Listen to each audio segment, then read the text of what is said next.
Bonjour, bienvenue sur le podcast Avenir Dirigeant, un podcast qui est créé par la société Adinvest International et où l'on parle de l'accompagnement des dirigeants dans le développement de leurs projets. Je m'appelle Carla Decollière, je suis Community Manager chez Adinvest International et je serai l'animatrice de ce podcast. Pour cet épisode, j'ai le plaisir d'accueillir Fabienne Villa, la consultante en communication digitale et en transformation numérique pour les entreprises et surtout pour les dirigeants. Bonjour Fabienne. Bonjour Carla, merci beaucoup pour cette invitation. Merci à vous d'avoir accepté. Donc, dans ce podcast, on va parler de beaucoup de sujets qui ont un sens auprès des dirigeants d'entreprise qui souhaitent en savoir plus sur les usages et les outils numériques, sur la notion d'inclusion numérique et la place de la communication dans notre société moderne. J'aimerais que vous vous présentiez en nous expliquant votre parcours, le pourquoi vous avez décidé de vous lancer sur les réseaux sociaux et d'où vient ce goût du partage. Alors, beaucoup de questions, je vais essayer de synthétiser. Tout d'abord, c'est un parcours qui est lié à ma nature de communicante. Je crois qu'on ne s'invente pas communicant, c'est quand même vraiment une appétence naturelle. Et en conséquence, c'est très empirique. Et d'ailleurs, c'est une notion qui s'accorde assez bien avec le numérique, qui se développe depuis les années 90, parce que effectivement, j'ai commencé dans les années 90.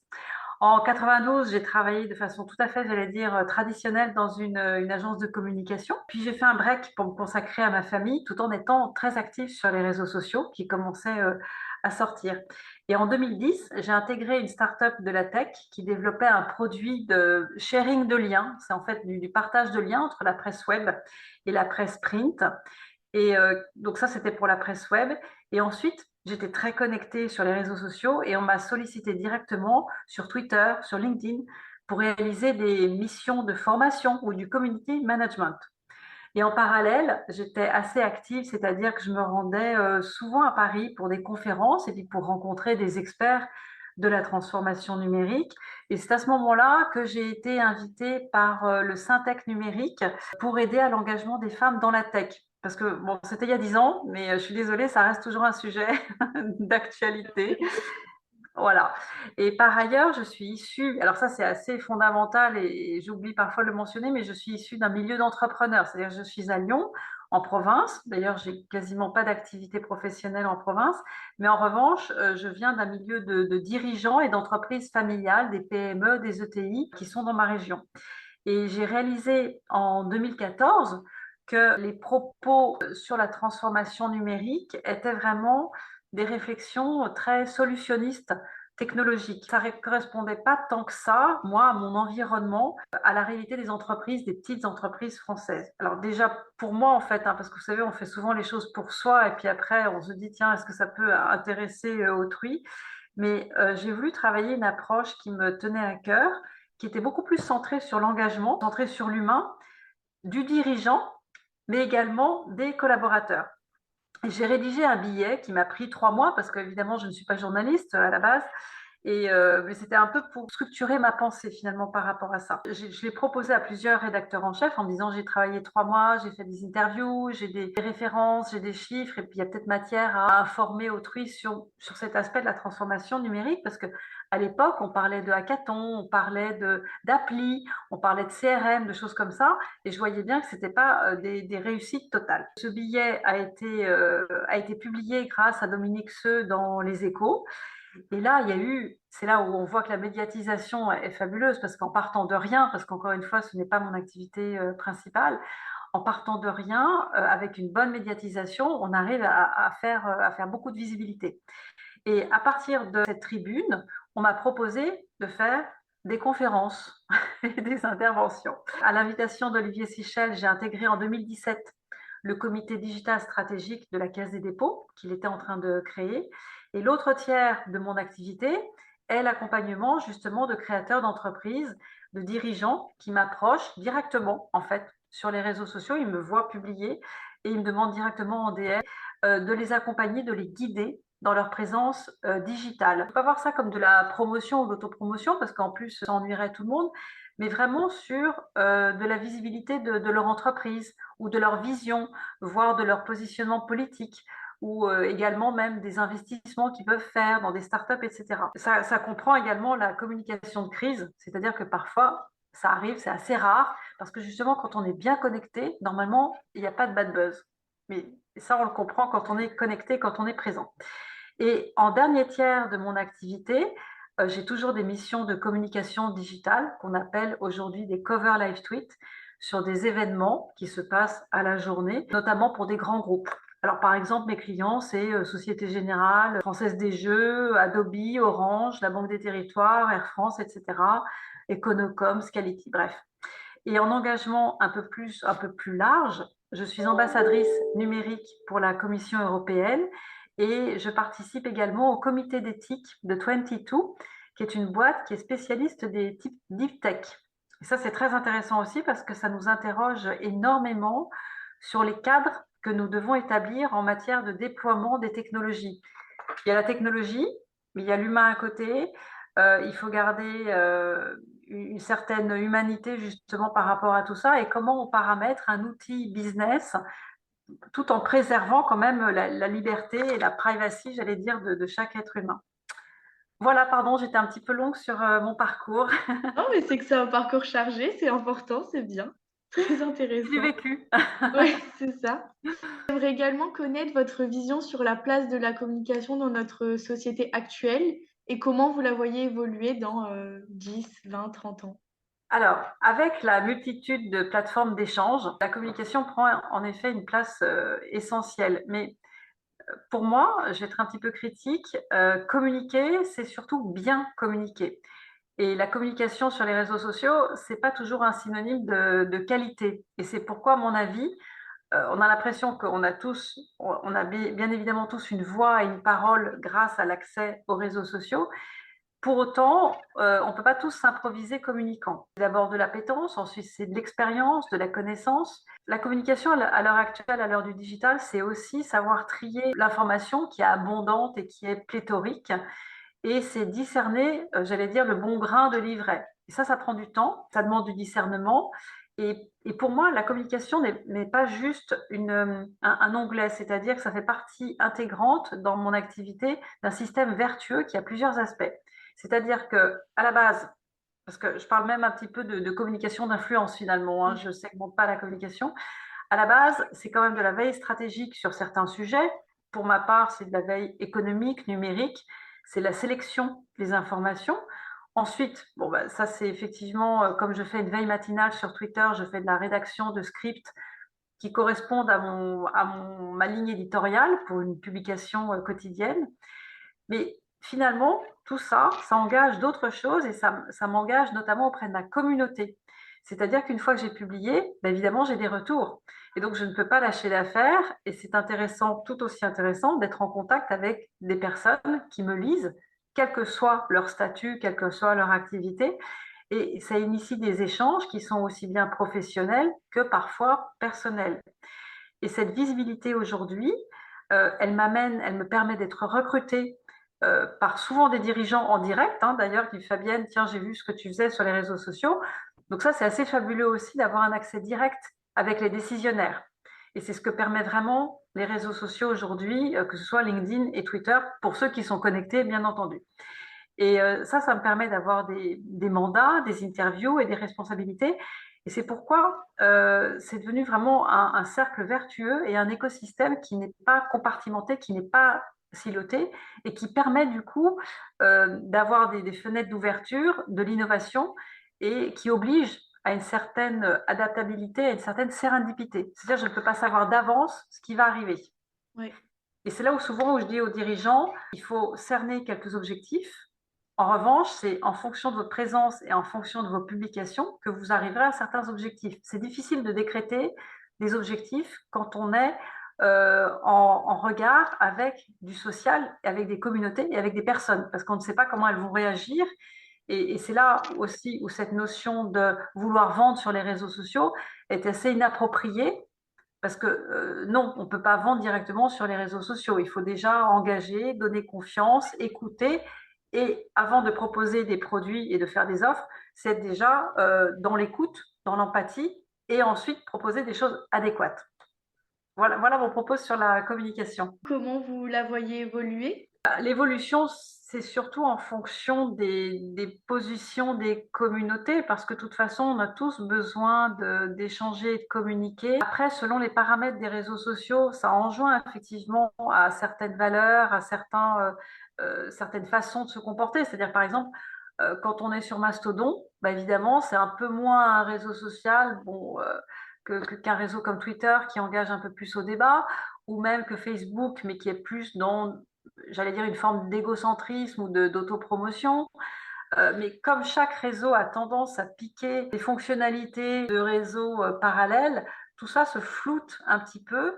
N'empêche que les sociétés auront toujours besoin de communiquer. Donc ça, c'est le fondamental. Et je pense que c'est là où c'est vraiment important aussi de savoir bien le faire. Et j'en reviens à cette notion de n'est pas communicant qui veut. Il faut quand même avoir quelques bases, connaître déjà un petit peu les règles selon les réseaux sociaux, parce qu'il y a des codes aussi, hein. C'est-à-dire que Twitter est assez spécifique, justement. Les gens sont souvent un petit peu terrifiés à l'idée d'aller sur Twitter. D'ailleurs, c'est pas forcément probant pour tout le monde, hein, c'est pas forcément intéressant pour tout le monde. Mais chacun a un petit peu sa culture, chaque réseau social a sa culture, son ADN. Et si on n'a pas ces éléments-là, ça devient encore plus compliqué de communiquer sur différents réseaux sociaux. C'est vrai. Et justement, je sais à quel point c'est compliqué de générer de l'engagement et surtout de passer de followers passifs à actifs. Pour vous, quelle est l'information principale à prendre en compte quand on est une entreprise afin de pouvoir générer de l'engagement? Justement, je prendrais le problème à l'envers, c'est-à-dire que c'est difficile de se dire je veux aller sur les réseaux sociaux et je veux générer de l'engagement. En fait, on est déjà dans un premier temps obligé de donner. C'est-à-dire qu'on n'arrive pas, par exemple, sur un réseau social en parlant que de soi. On est obligé d'apporter une valeur ajoutée.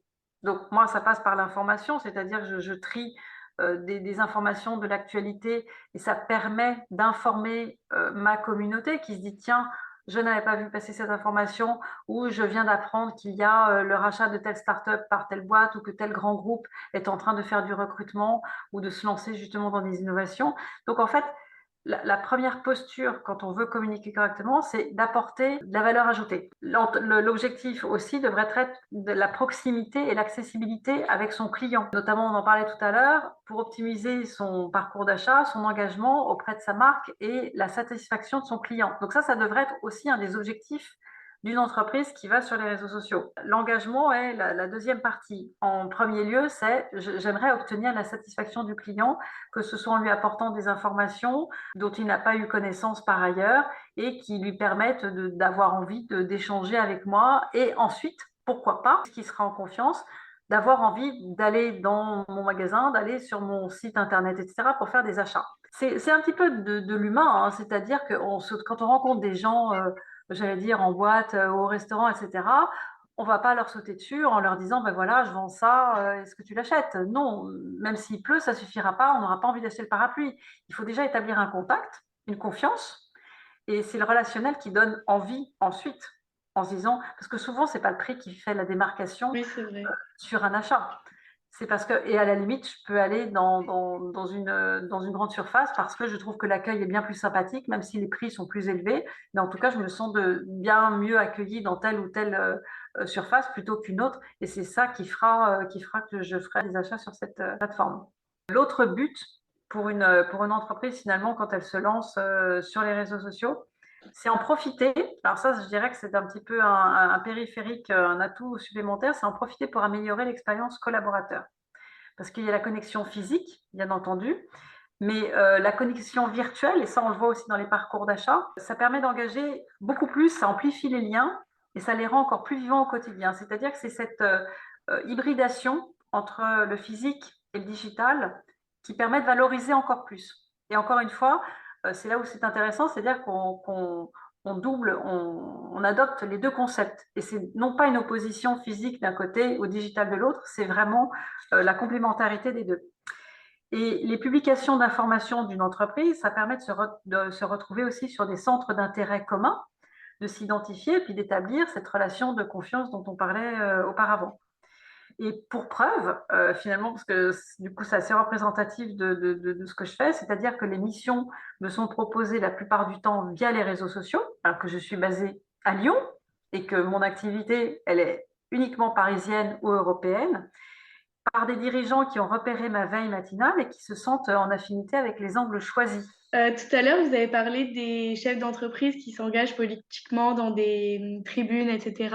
Est-ce qu'il est essentiel pour vous d'avoir une prise de parole authentique et qui doit nous refléter, ou il faut se créer une image digitale plus politiquement correcte?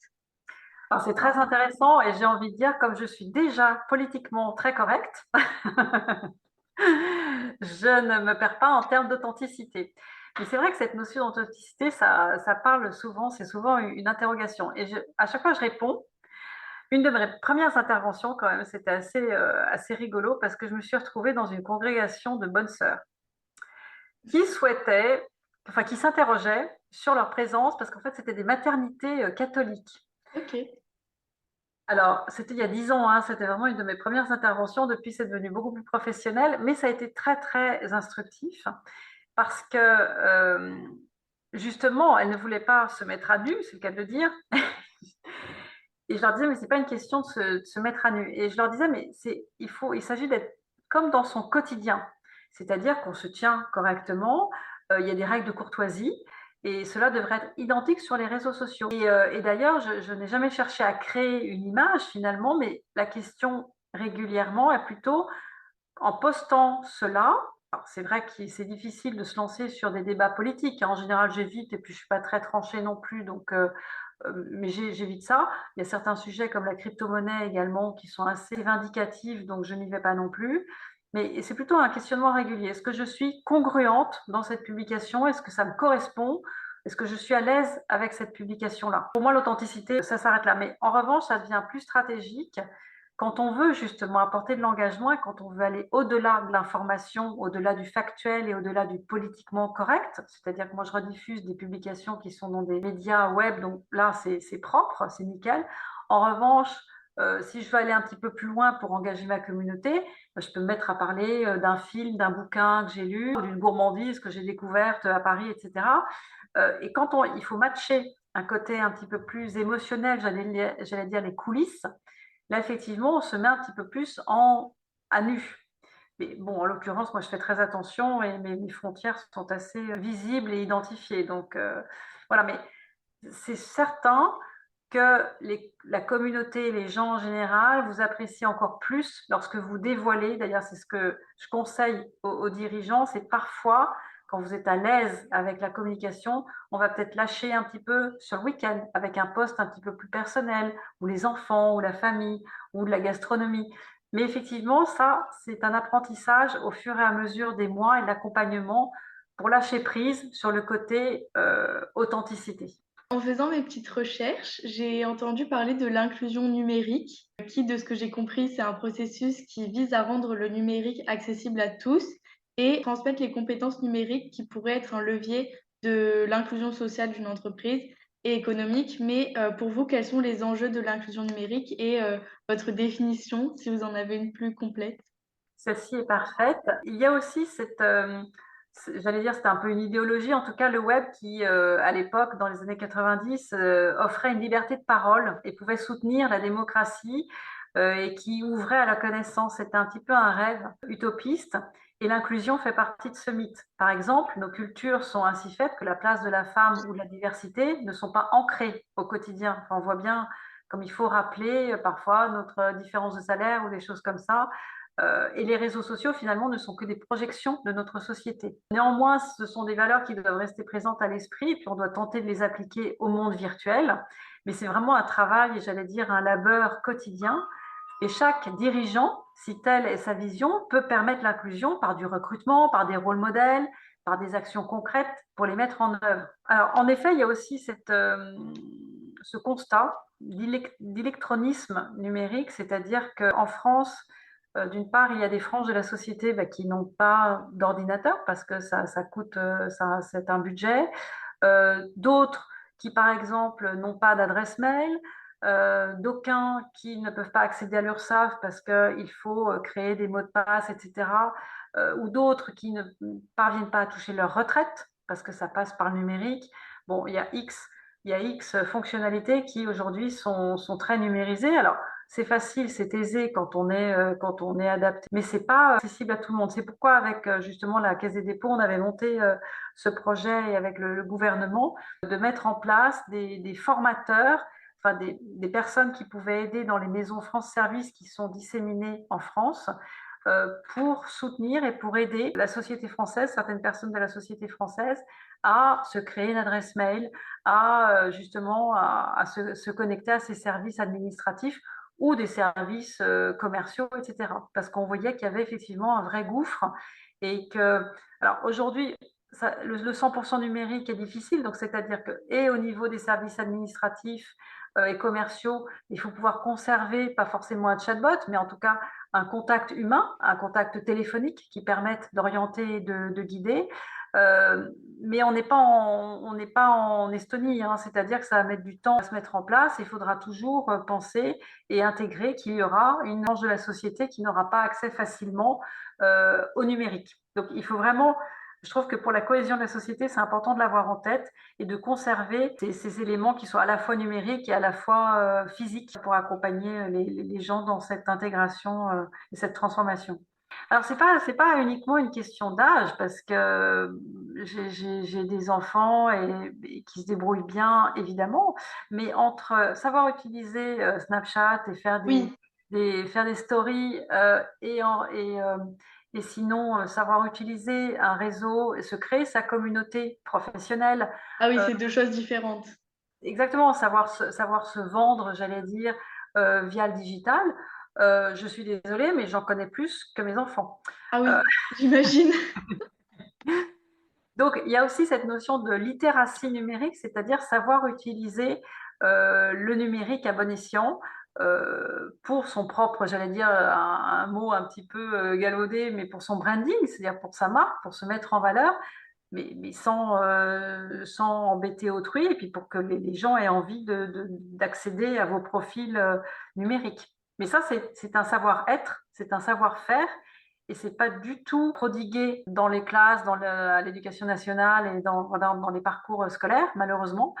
Et je suis tout à fait militante pour qu'il y ait justement un petit peu plus de cours sur l'usage du numérique, pas uniquement au niveau technologique, mais également au niveau du savoir-être.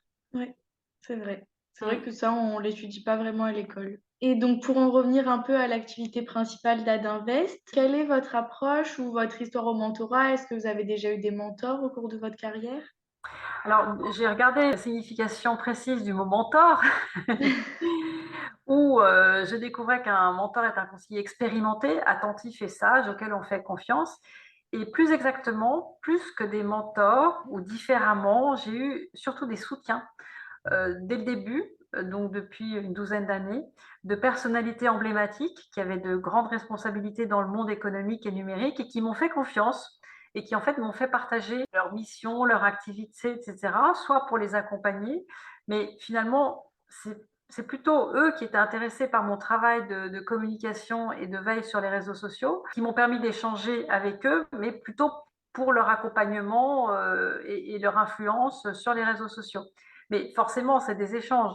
Donc moi, ça m'a mis en lien direct avec des gens qui dirigent des entreprises fabuleuses avec, avec une spontanéité assez formidable. C'est-à-dire que quand on est par exemple sur les réseaux sociaux et qu'on se côtoie, j'allais dire, toutes les semaines, il y a un moment, ça fait partie de notre monde. Et quand on se voit, on se tutoie, on a un lien qui est très Ouais, ça qualitatif crée des liens forts. immédiatement, exactement, un lien de confiance. Ouais, Et c'est ce qui est un peu occulté quand on parle de réseaux sociaux, alors que quand c'est bien fait, quand c'est bien travaillé, que c'est qualitatif, on bénéficie vraiment de communautés qui sont, je ne veux pas dire restreintes, mais qui nous correspondent et qui sont vraiment de très grande qualité.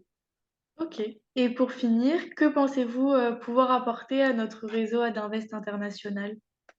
Alors, j'espère que d'une part, par cette interview qui démystifie peut-être un petit peu certains points de la communication, la nécessité et du pourquoi d'un bon positionnement dans le monde digital, enfin qui est notre monde aujourd'hui, et qui est, il me semble, un véritable atout pour développer son activité, sa veille, son réseau. Et parce qu'avec quelques conseils avisés, finalement, chacun peut devenir plus performant dans son activité, être en lien avec son marché, avec ses collaborateurs, apporter de la cohésion dans ses équipes, avec ses prestataires, avec ses compétiteurs. Et il me semble que c'est vraiment important de maîtriser, d'avoir cette maîtrise justement du positionnement sur les réseaux sociaux, professionnels ou personnels.